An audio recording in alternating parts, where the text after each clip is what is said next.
Well, good morning, all of you, and thank you for joining us on this chilly, sunny day in Jordan.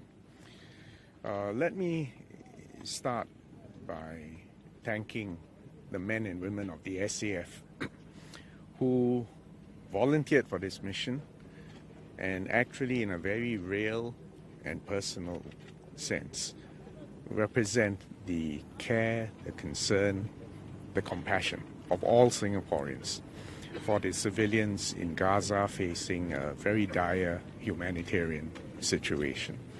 So first is a big thank you, men and women of the SAF.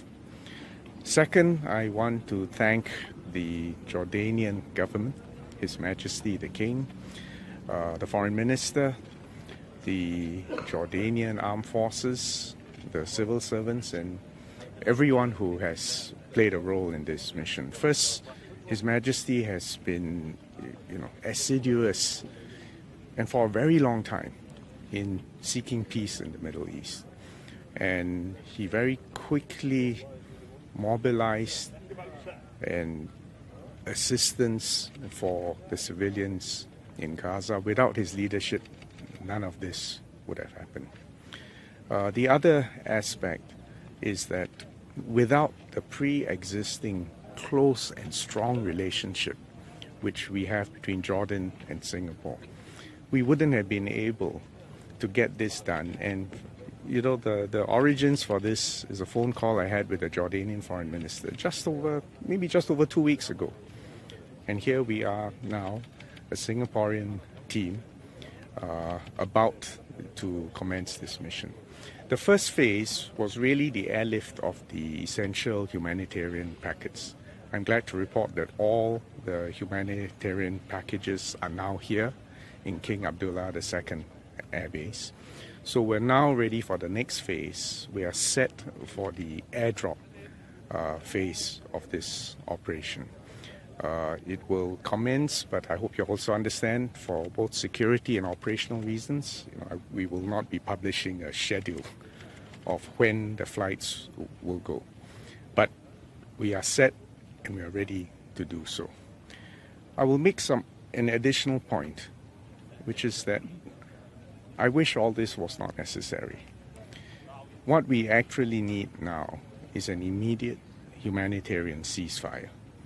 We need the immediate, unconditional release of all hostages.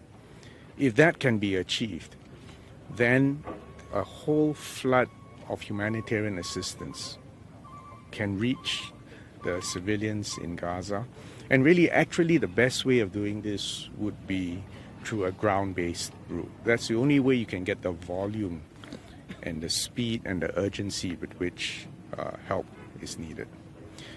But in the interim, people are facing very, very difficult, dire circumstances. And every airdrop of humanitarian assistance will save lives, will make a difference. And that's why this mission, at this point in time, is critical. It is not the complete solution. It will be inadequate, but every drop, every sortie, every bit makes a difference. So for that, again, I just want to end by expressing my deepest appreciation, men and women of the SAF. Okay, Minister, I have a question. You mentioned previously in a pre-strip social media statement that you hope intense diplomatic efforts can achieve the immediate humanitarian ceasefire you talked about. Yes. So where does Singapore play a role in this? No, I will not say Singapore plays a role in this. In fact, I just came in from Qatar yesterday. I was fully briefed by the Prime Minister. And I think you may be aware they are meeting right now in Qatar. Even the Israeli delegation is there. It will not be easy, negotiations. And actually, the underlying political and military conflict is very complicated. So we can only hope that cool heads, good sense will prevail for the sake of the people, the civilians, the innocent people in Gaza. But we are really there's no way to predict when that breakthrough will occur. But right now, as I said, immediate assistance is needed. We do what we can. So Singapore is a small city-state. This conflict may be very far from Singapore, but this is something which Singaporeans, I think all Singaporeans, feel deeply for.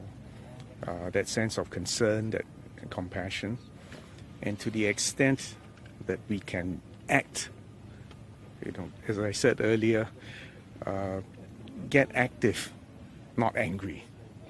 Be constructive rather than aggressive.